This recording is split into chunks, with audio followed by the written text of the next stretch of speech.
Coffee Stains and Longing Gazes.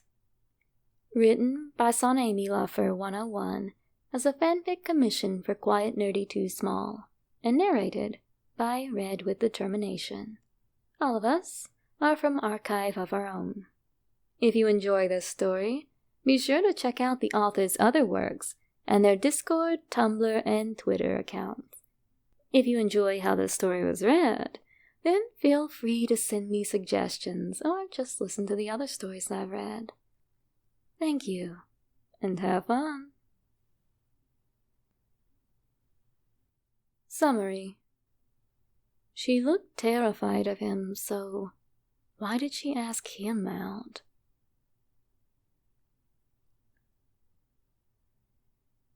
Pyrrha was a very quiet girl. She didn't like having attention drawn to her, and didn't enjoy having any form of the spotlight on her. She wasn't very social and always felt really anxious in social situations. She was shy and always panicked when she was noticed or somebody began to speak to her. She just wanted to be left alone. If she wanted to speak to somebody, she would approach them herself.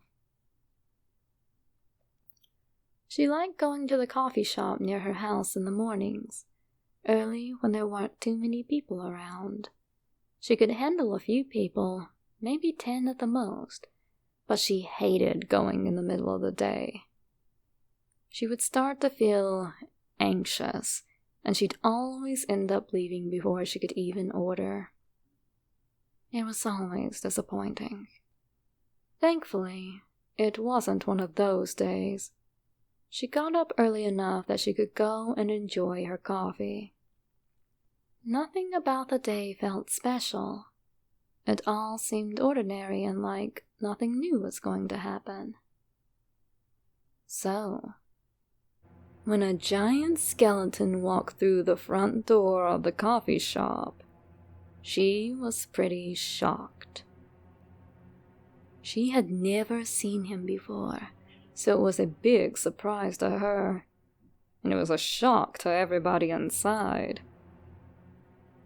When he made eye contact with her, she felt frozen. She stared up at him in disbelief and held her coffee close to her chest. How could somebody be that tall? She quickly went and sat down at a table and tried not to stare too much. Sans, on the other hand, wasn't very shocked by the reactions he got. He was used to being an eyesore, something everybody gawked at. He was a giant skeleton among mostly humans. Monsters were around, sure, but not a lot looked like him, even in the slightest. He stuck out like a sore thumb. Giant crack in his skull, one harsh glowing highlight. He probably smelled like blood. He often did, no matter how much he washed up. It never really went away, like it was a part of him. It was almost concerning, but he never talked to anybody about it. He got his coffee and sat at a table where nobody else was. He was by Pyrrha. He had never met her before, but he noticed that she kept looking at him. She was cute. She was entirely made out of blue flames and wore a cute gray dress with glasses on her face. The outfit was simple, but she looked cute. Adorable, really. She was aesthetically pleasing to look at. He had the urge to hold her hand and touch her hair. As he drank his coffee, he could feel her looking at him. At first, he just tried to ignore it, assuming she was just curious. He didn't blame people for that, it happened often. But when the staring just didn't stop, he looked up and made eye contact. She looked away quickly. He held his stare as he examined her. She was so tiny, and her coffee was soft cream color. It fit nicely with the color of her flames. Her eyes were cute, black, with soft lashes and eyebrows. It was amazing that they didn't burn away. But that was magic for you. It was pretty incredible, especially to humans. Monsters, on the other hand, were well adapted to its amazement. He watches as she occasionally looked up to see if he was still looking. And every single time, he still was. He liked looking at her. He didn't want to stop. There was something about the glow she gave off.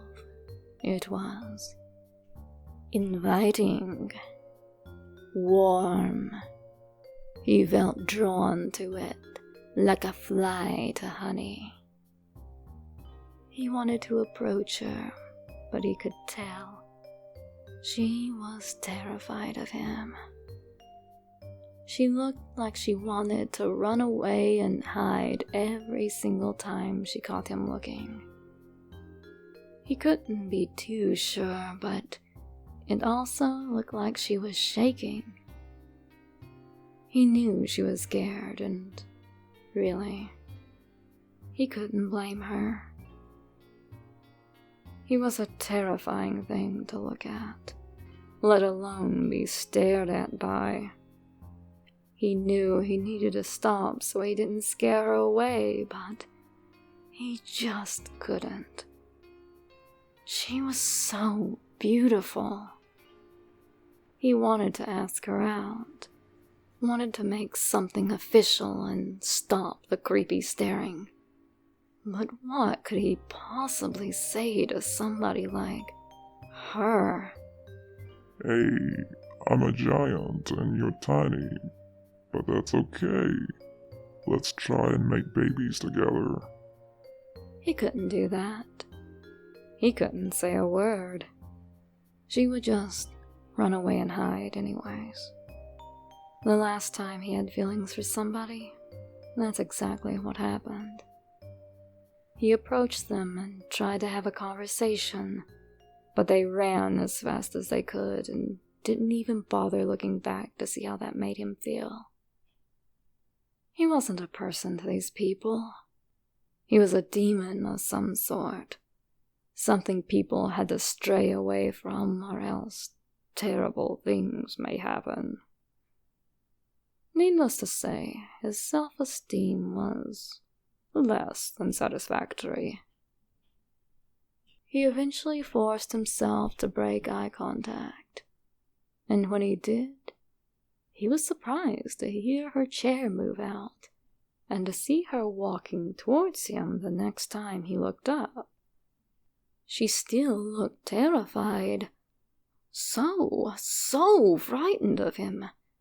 He figured she was about to ask him to leave, since he was making everybody uncomfortable, but he was shocked by what she actually said.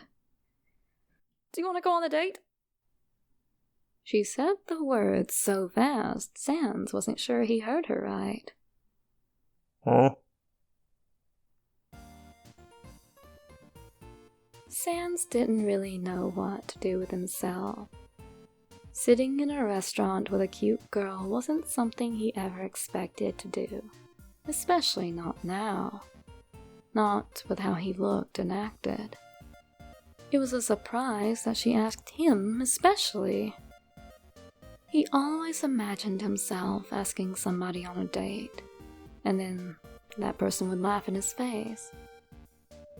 This situation was unexpected, but very much appreciated. He couldn't help but notice that she still looked nervous to say the least. She was a bit fidgety and kept staring at her hands. Are you okay? She quickly looked up. Yes, I'm good. I just never really been on a date before. Then why the hell would she ask him? Me neither. He had no experience in this. He was completely in the dark, yet he felt so lucky that he was there with her. He had always wanted to be with somebody like this. I like it though, she said, her face turning a softer color. He assumed it was a form of blushing. It was pretty adorable. He really liked her colors. He chuckled nervously. It was his turn to have a form of fear, apparently. He didn't know how to act in this situation, or how to have a proper control of it, so he felt pretty trapped. It caused him to sweat a little. It was uncomfortable. Why'd you ask me out? There were so many other guys she could have asked on a date, so why was it him? He had a fear that this might be some kind of a joke or a sick prank. I like you, she admitted softly, looking scared once again. He felt embarrassed that it took him this long to realize that she was just nervous because she was shy. How stupid could he be? He had anxiety too. He knew all the signs, and he ignored them. He felt his cheeks heat up just a bit. He had never actually had somebody confess affection towards him before. It was nice. It made him feel good, like he mattered, and he was important. It was a new but welcomed feeling. She smiled. Thank you for coming.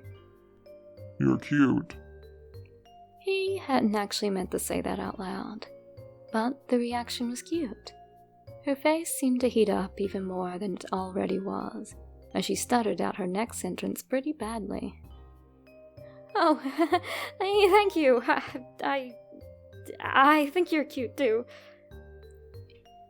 He wasn't sure if that was really the best word to describe him, but he'd take it. He saw himself as something that was an icon of fear, not something anybody could ever find even remotely cute or attractive. He didn't know how to take any of this.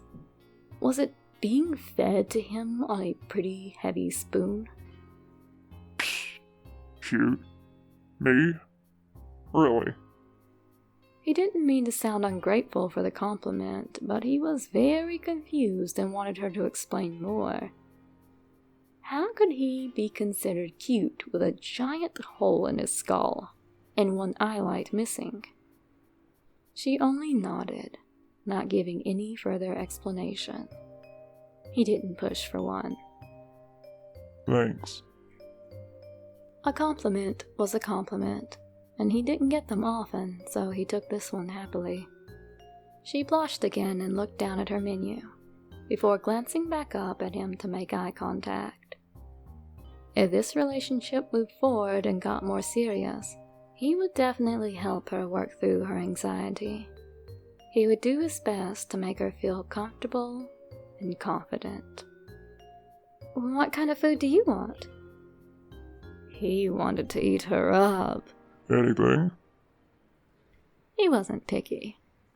Food was food, and anything was appreciated as long as he could absorb it. But he was biased to red meat out of everything. I'm thinking burgers. God, yes, please.